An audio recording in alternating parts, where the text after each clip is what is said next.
Hello दोस्तों, स्वागत है आपका स्टडी स्कोप यूपीएससी में।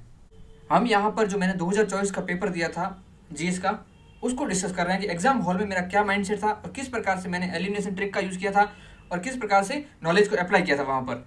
अभी तक हमने 2 वीडियो में पहले के 70 क्वेश्चन को डिस्कस कर लिया है। इसके जो 30 क्वेश्चन बच गए उसको आज की इस वीडियो में हम डिस्कस करते हैं कि किस प्रकार से मैंने वहाँ पर ट्रिक्स का यूज़ किया था। इसके साथ ही हम 2013 से लेकर के 2024 तक के जीएस पेपर हैं उसको डिस्कस कर रहे हैं।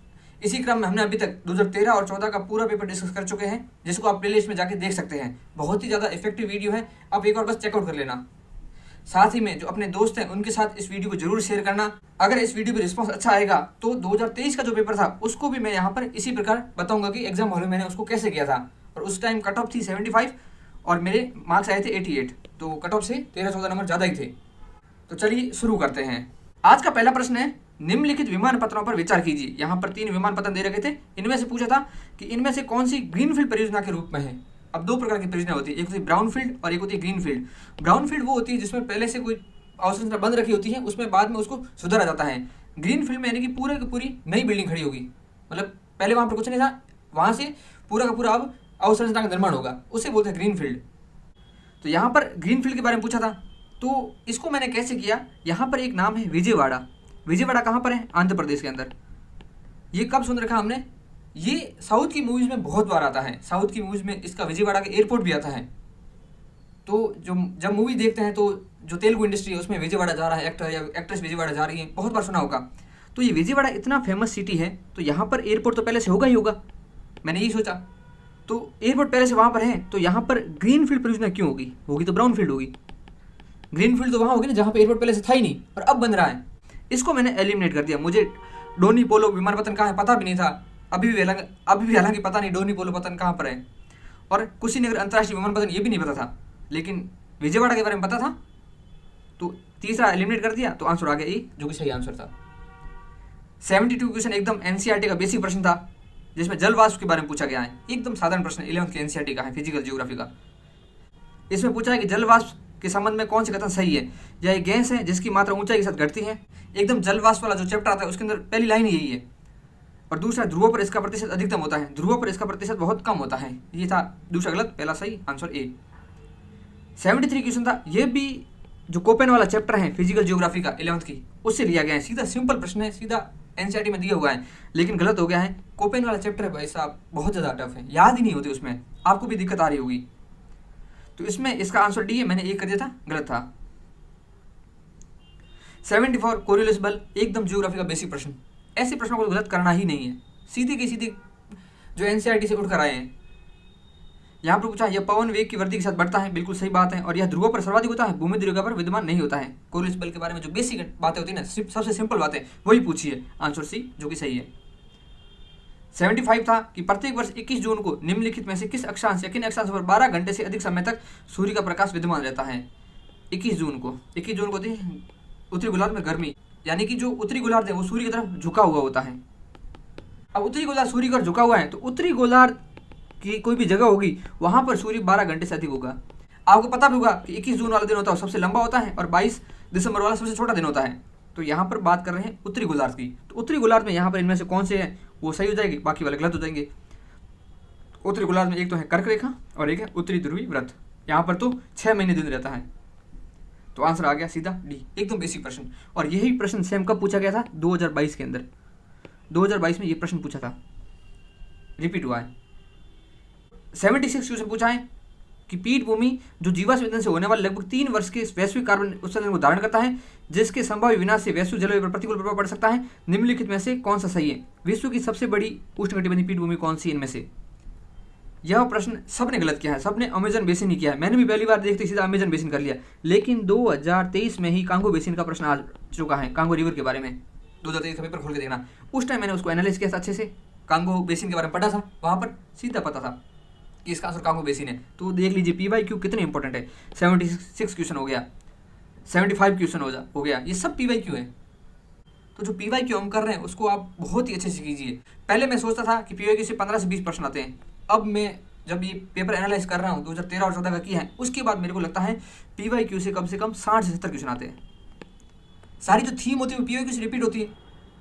तो यूपीएससी की जो थीम कर लो, जो कि पीओ की बेस पे कर रहे हैं हम, यूपीएससी का प्रीलिम्स बिल्कुल ईजी हो जाएगा। तो इसका आंसर बी था, सही आंसर हो जाता है। अगला प्रश्न है वो भी बहुत सिंपल प्रश्न है। यहाँ पर पूछा गया है कई उपभोक्ता उत्पादों के निर्माण के लिए प्रयुक्त होने वाले परफ्लुओरोएल्किल और पॉलीफ्लोरोएल्किल पदार्थों के संदर्भ में निम्नलिखित कथनों में से विचार कीजिए। तो यहाँ पर पहला कथन है PFAS पेयजल खाद्य और खाद्य पैकेजिंग सामग्रियों में व्यापक रूप से पाए जाते हैं। यहाँ पर जो व्यापक वर्ड है इसको मैंने थोड़ा हास स्टेटमेंट मान के इसको कैंसिल कर दिया था और सीधा बी पे चला गया था, लेकिन यहाँ पर प्रश्न में ही दे रखा है कि कई उपभोक्ता उत्पादों के निर्माण के लिए प्रयुक्त हो रहा है, तो प्रश्न से ये स्टेटमेंट सही हो रहा है सीधा। तो आपको जो प्रश्न है उसके वर्ड टू वर्ड जाना है। यहाँ पर इसको अगर मैं अच्छे से हाईलाइट करता और इसको यहाँ पर सोचता तो इसका आंसर मैं डी करता, जो कि इसका सही आंसर है। 78% है, इसमें 5 प्रजातियों के नाम दे रखे हैं। फिर पूछा है कि इनमें से परजीवाभ्य जातियाँ या पैरासिटॉइड स्पीसीज कौन सी है। यहाँ पर मैंने जो परजीवाभ्य इसको तोड़ा, परजीवी यानी कि दूसरों पर निर्भर रहने वाली, कि दूसरे के ऊपर निर्भर रहने वाले, यही मैंने सोचा वहाँ पर। तो यहाँ पर जो बर या वाष्प होता है, जिसको जो पीले कलर का होता है ना, आपने पानी के पास देखा होगा, ये होता है वाष्प, और कैराबिड बीटल्स हो गए, सेंटीपीड्स हो गए, ये तीनों मेरे को लगे सही हो सकते हैं। मक्खिया और दीमक मेरे को नहीं लगा, क्योंकि ये परजीवाभ्य जातियाँ नहीं है, ऐसा मुझे लगा, और मैंने बी किया, आंसर इसका सही निकल गया। अब इसमें से कौन सा सही हो मुझे अभी भी नहीं पता है। 79 प्रश्न है, इसमें पूछा गया निम्नलिखित पौधों पर विचार कीजिए, मूंगफली, कुल्थी और सोयाबीन। यहाँ पर पूछा कि मटर कुल के कौन से इनमें से। यहाँ पर इसके तीनों आंसर, यहाँ पर जो तीनों हैं ये मटर कुल से हैं, मैंने इसका ओनली 1 किया, जो कि गलत हो गया था। 80 प्रश्न है, इसमें पूछा कि इंडियन फ्लाइंग फॉक्स को वन्यजीव अधिनियम 1972 के अधीन पीड़ित जंतु की श्रेणी में रखा है, क्योंकि इंडियन फ्लाइंग फॉक्स अन्य जंतुओं का रक्त पीता है। यहाँ पर मैंने इंडियन फ्लाइंग फॉक्स को समझ लिया था, जो गायों के चिपकता है ना, जो गायों का थन वगैरह होता है, उससे समझ लिया कि मैं वो होता होगा इंडियन फ्लाइंग फॉक्स, लेकिन ये होता है चमगादड़। तो वो समझ के मैंने किया, तो मेरा गलत हो गया। इसका आंसर वैसे सी है, जो दूसरा कथन है वो गलत है, क्योंकि इंडियन फ्लाइंग फॉक्स अन्य जंतुओं का रक्त नहीं पीता, चमगादड़ रक्त नहीं पीता है। 81 प्रश्न है, वो बहुत ही ईजी प्रश्न था। यहाँ पर पूछा था कुल प्रजनन दर। कुल प्रजनन दर होती है वो किसे कहते हैं। ये होता है एक महिला की गर्भधारण आयु के अंत तक उनसे जन्मे जीवित बच्चों की औसत संख्या कितनी है, यानी कि जो एक महिला है उसने अपने पूरे प्रजनन काल में कितने बच्चों को जन्म दिया, वही होती है कुल प्रजनन दर। साधारण प्रश्न था, इसका आंसर डी होता है। ये प्रश्न कई लोगों ने गलत किया है, ऐसे सरल प्रश्नों को गलत नहीं करना है। यहाँ पर इसके नाम से पता चल रहा है कि कुल और प्रजनन दर। अब प्रजनन दर टोटल प्रजनन, यानी टोटल कितने जन्म दिए हैं, प्रजनन का मतलब जन्म देना, टोटल कितने जन्म दिए हैं। अगर मीनिंग पे ही जाते हैं तो भी आंसर निकल जाता। 82 प्रश्न है, इसमें पहला कथन है भारत में जो NBFC होती है वो भारतीय रिजर्व बैंक की चल निधि समायोजन सुविधा विंडो का लाभ उठा सकती हैं। ये नहीं उठा सकती। चल निधि समायोजन सुविधा होती है RBI की, उसका लाभ NBFC नहीं उठा सकते, उसका लाभ उठाते हैं बैंक। पहला स्टेटमेंट गलत था, इसका आंसर होता है डी। मैंने इसको पहले को सही माना, दूसरे को सही माना, तीसरे को भी सही माना, जो कि गलत आंसर हो गया। 83 प्रश्न है, इसमें पूछा गया है कि भारत में निम्नलिखित में से कौन से कॉर्पोरेट बॉन्ड और सरकारी प्रतिभूतियों में व्यापार कर सकते हैं। करंट का क्वेश्चन था। उस टाइम 2023 में RBI ने जो खुदरा निवेशक होते हैं उनको भी कॉर्पोरेट बॉन्ड और सरकारी प्रतिभूतियों में व्यापार करने की अनुमति दे दी थी। सीधे सरकारी प्रतिभूतियों को खरीद सकते लोग। तो करंट का क्वेश्चन था, इसका आंसर डी, एकदम साधारण प्रश्न था ये।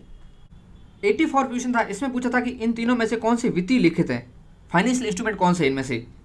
यहाँ पर मैंने दूसरे को तो काट दिया, मोटर वाहन फाइनेंशियल इंस्ट्रूमेंट नहीं होगा, पहला सही माना एक्सचेंज ट्रेडेड फंड को। लेकिन मुद्रा की अदला बदली को मैंने सोचा कि मुद्रा की अदला बदली कर रहे हैं, ये वित्तीय लिखित किस प्रकार से होता है, लेकिन मुद्रा ही तो है सबसे बड़ा वित्तीय लिखित। बस इसमें थोड़ा ज़्यादा सोच लिया कि जो वित्तीय लिखित होता है, वित्तीय इंस्ट्रूमेंट होता है, हम किसी को देते हैं, मुद्रा ही तो है। ये तो सबसे पहले सही करना था, तो आंसर इसका डी था, जो कि थोड़ी सी माइनर मिस्टेक से गलत हो गया। ऐसे प्रश्नों को भी गलत नहीं करना है, थोड़ा ज़्यादा सोच लीजिए उन पर। जल्दबाजी में प्रश्न की, उनमें से इस प्रकार के क्वेश्चन गलत हो गए, क्योंकि जो सबसे बेसिक इंस्ट्रूमेंट है वो क्या है, मुद्रा ही है। तो मुद्रा को यहाँ काटना तो एकदम मूर्खता थी, जो कि मैंने की थी। 85 प्रश्न है, भारतीय अर्थव्यवस्था के सेक्टरों के संदर्भ में निम्नलिखित कथनों पर विचार कीजिए। यहाँ पर पूछा गया है इनमें से कौन से सही है। यहाँ पर पहला है कृषि उत्पाद का भंडारण। भंडारण वगैरह होता है वो तृतीय क्षेत्र में आते हैं, तृतीय क्षेत्र के अंदर भंडारण, परिवहन वगैरह, तो पहला हो गया गलत। दूसरा डेयरी फार्म प्राथमिक का है।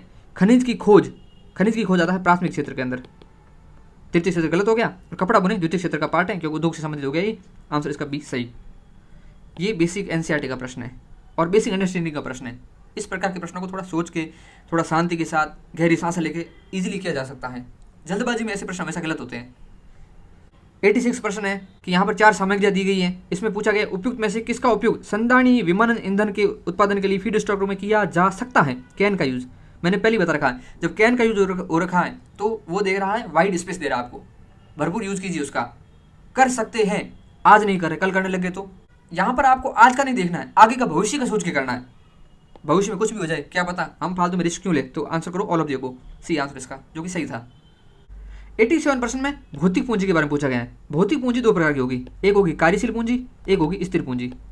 अब एक एग्जांपल से समझिए, जैसे कि हम कोई घर बनवा रहे हैं, घर के लिए क्या चाहिए, हमें पत्थर चाहिए, मसाला चाहिए, और दूसरा जो घर में काम करने वाले मिस्त्री हैं उनके लिए औजार चाहिए। तो जो औजार होंगे वो होंगे स्थिर पूंजी। तो यहाँ पर जो सीमेंट हो गई या फिर जो पत्थर हो गए वो क्या होंगे, वो कार्यशील पूंजी होंगे। यानी कि एग्जांपल से समझिए कि जो फैक्ट्री होती है, किसी कोई भी फैक्ट्री, उसके अंदर कोई मशीनरी वगैरह है, वो उसकी होगी स्थिर पूंजी, जबकि जो कच्चा माल होगा वो होगा कार्यशील पूंजी। यहाँ पर पहला पॉइंट है किसान का हल। किसान का हल किसान बार बार यूज़ करेगा, एक बार यूज़ करके छोड़ नहीं देगा। यहाँ पर अगर बाजरे के बीज हो जाते या कोई फसल के बीज होते तो वो क्या होती, वो होती कार्यशील पूंजी, जबकि किसान का हल बार बार यूज हो रहा है, ये होगा स्थिर पूंजी। पहला गलत। कंप्यूटर स्थिर पूंजी, चेंज नहीं होगा। बुनकर द्वारा प्रयोग किया जाने वाला सूत, सूत क्या है, रॉ मटेरियल है, तो ये क्या होगा, कार्यशील पूंजी होगा। पेट्रोल कार्यशील पूंजी, आंसर बी। बस बेसिक इकोनॉमी के प्रश्न थे, बहुत ही सिंपल प्रश्न। 88% बहुत ज़्यादा ट्रेंड में था, ट्विटर जो चलाता है उसको तो उस टाइम पता ही होगा। तो ये तो बहुत सुना था मेटावर्स के बारे में, मेटावर्स मेटावर्स मेटावर्स खूब सुन रखा था। तो इसका सी आंसर था, बहुत ही सिंपल प्रश्न था। 89 प्रश्न है, उसमें पूछा गया है कि विदेशी बैंकों के साथ व्यवहार करते समय भारतीय रिजर्व बैंक द्वारा अधिरूपित नियमों के संदर्भ में निम्नलिखित कथनों पर विचार कीजिए। यहाँ पर देखिए दूसरा कथन है, इसमें कहा है कि भारत में पूर्ण स्वामित्व वाले सहायक बैंकों के लिए बोर्ड सदस्यों में कम से कम 50% भारतीय नागरिक होने चाहिए। एकदम हार्श स्टेटमेंट है। यहाँ पर यह बाध्यता डाल रहे हैं किसी प्रकार की। तो जो भारत के अंदर अभी इकोनॉमी है वो ओपन इकोनॉमी है। यहाँ पर ये क्या कह रहे हैं, ये कह रहे हैं कि बाध्यताएं बढ़ा रहा है, ये गवर्नमेंट की नेगेटिव छवि दिखा रहा है, जो बता रहा है कि जो सरकार है वो मार्केट को बंद कर रही है, क्लोज कर रही है, ये नेगेटिविटी दिखा रहा है। यहाँ पर इसको काट दो। पहला कथन है, भारत में पूर्ण स्वामित्व वाले सहायक बैंकों के लिए न्यूनतम पूंजी की आवश्यकता नहीं है। ये भी आज स्टेटमेंट हो गया कि जो पूर्ण स्वामित्व वाले सहायक बैंक है उनके लिए कोई न्यूनतम पूंजी होगी नहीं, आरबीआई है कुछ तो कुछ पूंजी सेट करेगी ना। भारतीय बैंक उनके लिए भी 5 लाख की जो न्यूनतम पूंजी है वो सेट कर रखी है आरबीआई ने, याद रखना। तो जो विदेशी बैंक हो गए उनके लिए भी तो इस प्रकार की कोई ना कोई न्यूनतम पूंजी वो सेट करेगा, इसलिए पहला कथन भी गलत, आंसर डी। 90 प्रश्न है वो सीएसआर से संबंधित था, यह भी जल्दबाजी में गलत हुआ है। ये तो भगवान का शुक्रिया है कि थोड़े अच्छे प्रश्न सही हो गए, नहीं तो मैं इस बार अभी बहुत ज़्यादा खुद को कोसता। इस प्रकार के जो क्वेश्चन मैं गलत करके आया हूँ खुद की लापरवाही से। इस प्रकार की लापरवाही आपको बिल्कुल ही नहीं करना है। आप यहाँ पर देख लीजिए, ऐसी लापरवाही से हम जो प्रीलिम से बाहर होते हैं। यहाँ पर देखिए पहला कथन है उसको मैंने सही कर रखा है, दूसरे को मैंने सही मान लिया था क्योंकि यहाँ पर सही किया है, और मैंने टिक क्या कर दिया यहाँ पर बी। पहला सही है, दूसरा भी सही माना, आंसर टिक तो सी करना था, लेकिन मैं जल्दबाजी में इसको बी कर दिया, आंसर इसका सी है। इस प्रकार के जो मैं इजी प्रश्न वो गलत करके आया हूँ। 91 प्रश्न था वो साइंस टैग का मान के मैंने ऑल ऑफ द अबव किया, गलत हो गया। इसका आंसर है वो बी है। पहला कथन गलत है। जो आरटीजी है लघु विखंडन रिएक्टर नहीं है, ये एक प्रकार की क्या है, परमाणु बैटरी है। पहला कथन गलत होता है, आंसर इसका हो जाता है बी। 92 प्रश्न है, यह बहुत ही सिंपल प्रश्न था। यहाँ पर वृहत तारे और वामन तारों के बारे में पूछा गया है। पूछा है कि वृहत तारे वामन तारों की तुलना में अधिक समय तक अस्तित्व में रहते हैं। अब वृहत तारा बड़ा तारा मान के सबने सोचा कि यहाँ बड़ा तारा है तो ज़्यादा देरी रहेगा, ऐसी बात नहीं है। जो वृहत तारे होते हैं इनके अंदर जो रिएक्शन होती है वो बहुत ज़्यादा फास्ट होती है, इनके अंदर एनर्जी होती है वो जो भी होती है जल्दी समाप्त हो जाती है, और वो समाप्त होकर क्या बन जाते हैं, ब्लैक होल बन जाते हैं। तो पहला स्टेटमेंट हो गया गलत, सीधा आंसर आ गया अपना डी। दूसरे स्टेटमेंट के बारे में सोचना ही नहीं है। सूर्य क्या है, सूर्य एक वामन तारा है, वृहत तारा नहीं है, इसलिए सूर्य है वो जल्दी से समाप्त नहीं होगा। 93 प्रश्न था, इसके बारे में कुछ नहीं पता था। निम्नलिखित में से कौन सा मानव शरीर में संश्लेषित होता है और रक्त वाहिकाओं को विस्फारित करता है और रक्त प्रवाह को बढ़ाता है, ये पता ही नहीं था, बस तुक्का हमारा डी, गलत हो गया। ऐसे प्रश्न को वैसे करना नहीं चाहिए। 94 प्रश्न है, इसमें पूछा गया उपयुक्त में से कितनी गतिविधियों में रेडार का उपयोग किया जा सकता है। यहाँ पर फिर से आया है कैन का यूज हुआ है। अब कैन का यूज हो रखा है यानी कि ये बहुत ज़्यादा स्कोप दे रहा है आपको। आज नहीं हो रहा कल होने लग गया, तो बस यही सोचना है कि आज नहीं हो रहा कल नहीं हो गया, तो तब आपका आंसर आ जाएगा हाँ कल तो हो सकता है, पॉसिबल है ये चीज़। तो आप हमेशा ऐसे प्रश्नों को सही करोगे। इसका आंसर सी है, जो कि सही है। ये साइंस एंड टेक के प्रश्न होते हैं जिसमें आपको स्कोप देते हैं। साइंस जो टेक्नोलॉजी है वो अभी वर्तमान में बहुत ज़्यादा बढ़ रही है, तो आपको टेक्नोलॉजी बढ़ती, तो आपको भी जो आंसर है वो बढ़ती हुई टेक्नोलॉजी के साथ ही देने हैं। आपको भी एक बहुत ही वाइड स्पेस रखकर सोचना है बस। 95 प्रश्न था, इसके बारे में कुछ पता ही नहीं था कि 5वीं पीढ़ी के जो लड़कवन होते क्या हैं, 4थी पीढ़ी के क्या होते हैं, इसको मैंने छोड़ दिया। 96 प्रश्न था, इसमें पूछा हाइड्रोजलों का प्रयोग होता है, इनमें से किस में होता है। निम्नलिखित नीचे दिए गए कोड का प्रयोग कर सही उत्तर चुनिए। रोगियों को नियंत्रित औषधि डिलीवरी में, चल वातानुकूल प्रणाली में, औषधि स्नेहकों का विरेचन। फिर से साइंस का प्रश्न हो गया, हाइड्रोजल है, इसका प्रयोग कहाँ होता है, ऑल ऑफ द अबव। यहाँ पर अगर कोई बहुत ही ज़्यादा हार्श स्टेटमेंट आए तभी आपको कैंसिल करना है, नहीं तो कैंसिल नहीं करना है। देखिए मैंने कितने क्वेश्चन है उसमें ये किया है, लेकिन एक आरटीजी वाला प्रश्न था वो गलत हुआ है, बाकी ऑलमोस्ट सही हुए हैं। 97% इसमें हाइड्रोजन सेल से क्या उपोत्पाद निकलता है उसके बारे में पूछा गया है। हाइड्रोजन सेल से उपोत्पाद निकलता है सिर्फ जल और कुछ नहीं निकलता। आंसर सीधा डी, जल वाष्प। 98% है इसमें पूछा गया है हाल ही में पंप्ड स्टोरेज हाइड्रो पावर शब्द की वास्तव में और समुचित रूप से निम्नलिखित में से किसके संदर्भ में चर्चा की गई है। यहाँ पर देखिए स्टोरेज यानी कि भंडारण, पावर एनर्जी ऊर्जा, बस मीनिंग पे जाइए, आंसर आ गया सी, सही आंसर। 99% है इसमें मेम्ब्रेन बायोरिएक्टर के बारे में पूछा गया है। मेम्ब्रेन हमने 9th क्लास के अंदर परासरण के बारे में पढ़ा होगा, ऑस्मोसिस या रिवर्स ऑस्मोसिस इसके बारे में पढ़ा होगा, वहां पर आपने मेम्ब्रेन नाम या झिल्ली नाम सुना होगा। तो मेम्ब्रेन बायोरिएक्टर यानी कि ऐसी बायोलॉजिकल कोई झिल्ली होगी जो क्या करेगी, अपशिष्ट जल शोधन यानी कि छाने का काम करेगी। जो हम घर पे आरओ वगैरह होते हैं उसमें कौन सी टेक्नोलॉजी है, उसमें भी ये मेम्ब्रेन वाली टेक्नोलॉजी है। मेम्ब्रेन होता है उसी के माध्यम से छाना जाता है सब कुछ। तो ये क्या है, अपशिष्ट जल शोधन प्रौद्योगिकी। एकदम सिंपल प्रश्न, मीनिंग पर जाइए। 100वां प्रश्न है वो इकोनॉमी से संबंधित है। इसमें पूछा गया भारतीय अर्थव्यवस्था के संदर्भ में समपार्श्विकृत उधार लेन देन संबंधी दायित्व निम्नलिखित में से किसके लिखित है। समपार्श्विक यानी कि आपको कुछ ना कुछ कोलेटरल रखना पड़ेगा, आप किस उससे कुछ लोगे तो आपको कुछ गिरवी रखना पड़ेगा। ऐसा काम होता है, बैंकों के अंदर होता है। और बैंक किसके पार्ट है, वो है मुद्रा बाजार के। एकदम जनरल साधारण प्रश्न, आपको सोचना नहीं है बाकी के बारे में। ये रहा मेरा पूरा 2024 का पेपर का डिस्कशन।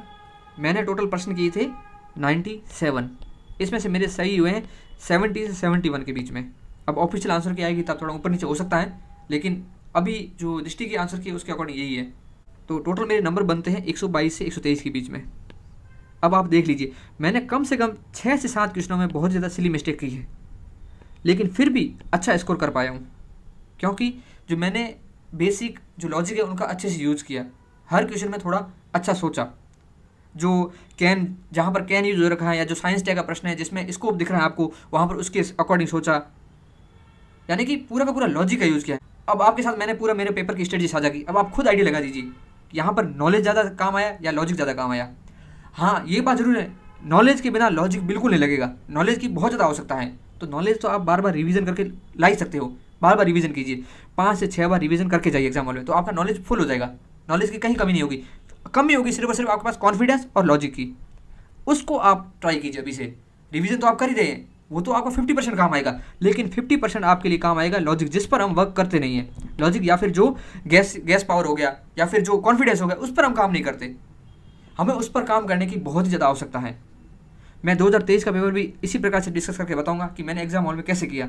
2022 में जो मेरा पहला अटेम्प्ट था उसमें भी मैंने किस प्रकार से लॉजिक का यूज़ किया, वो भी मैं आपको बता दूंगा जल्दी से एक वीडियो के अंदर, अगर आप कमेंट करते हैं तो आप बस अपने लॉजिक पर काम कीजिए, अपने कॉन्फिडेंस पर काम कीजिए। डेली खुद के साथ बोलिए कि हाँ, मेरा इस बार प्रीलिम्स ज़रूर होगा। आपको मेहनत तो करनी है, उसमें तो नो डाउट, आपको मॉक टेस्ट देने हैं, सब कुछ करना है, लेकिन सबसे जो बेसिक चीज़ है वो है कॉन्फिडेंस और लॉजिक। किस प्रकार से आप गैस पावर को बढ़ा पाएंगे, आप वही कीजिए। अगर आपको कोई भी दिक्कत आ रही है, आप मेरे को टेलीग्राम पर मैसेज कर सकते हैं। मैं आपकी जो भी प्रॉब्लम होगी उसको सॉल्व करने का ट्राई करूँगा। जो टेलीग्राम की लिंक है वो पहले पिन कमेंट में मिल जाएगी। लेकिन आप एक काम और कीजिए मेरा, मैं आपके लिए ये जो काम है वो कर रहा हूँ, लेकिन आप अपने दोस्तों के साथ शेयर ज़रूर कीजिए। यहाँ पर थोड़ा रिस्पॉन्स अच्छा आएगा तो मुझे भी वीडियो बनाने में थोड़ा मोटिवेशन आएगा। मैं भी बहुत ही ज़्यादा अच्छी मेहनत करके वीडियो बना पाऊँगा और आपको अच्छे से और ज़्यादा गाइड कर पाऊँगा। तो आज की इस वीडियो को हम यहीं समाप्त करते हैं। कल से हम जो 2020 का पेपर है उसको डिस्कस करेंगे। 2020, 21, 22, 23, 24 पहले डिस्कस करेंगे, उसके बाद हम डिस्कस करेंगे 19, 18। वीडियो को अंत तक देखने के लिए धन्यवाद। मिलते हैं कल। जय हिंद, जय भारत।